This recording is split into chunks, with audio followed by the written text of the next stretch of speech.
सीताराम। प्रभु, आपसे एक छोटी सी विनती और आपसे एक छोटा सा सवाल है कि जैसे हमें अपने माँ बाप से प्रेम है, ऐसे भगवान से हमारा प्रेम ऐसे ही बना रहे।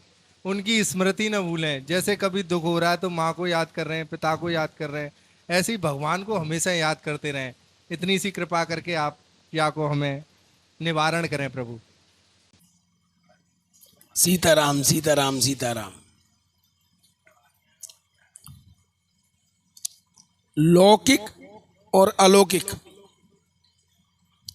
मानव जीवन में दो व्यवस्थाएं हैं, एक लौकिक और एक अलौकिक। तब भी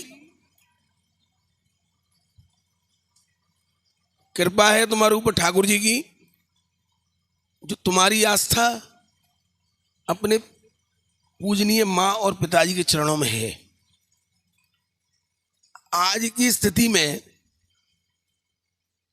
युवा पीढ़ी माँ बाप को भूलती जा रही है।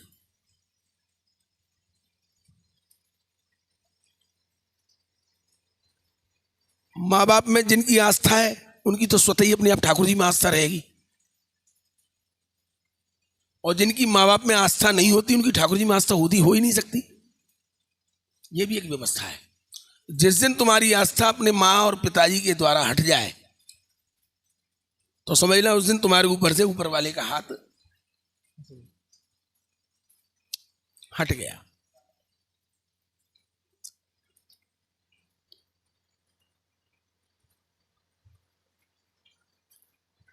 जिस तरीके से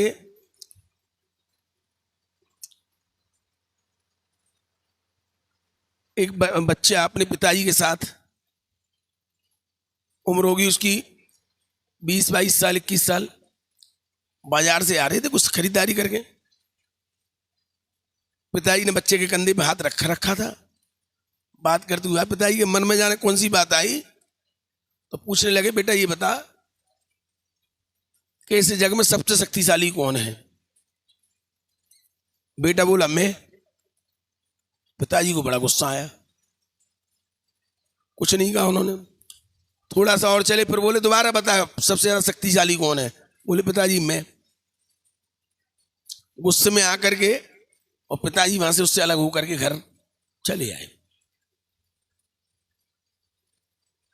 सायकालीन जब भोजन प्रसादी का समय हुआ, प्रसादी पावे के लिए बैठे तो एक बार बोले, बेटा एक बार और बता।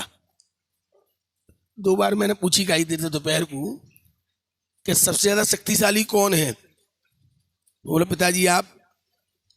बोले ये बात मैंने दोपहर को क्यों ना कही मेरे से। बोले कैसे कह देता, उस समय तो आपका हाथ मेरे कंधों पर था ना, तो मुझसे शक्तिशाली कौन हो सकता है।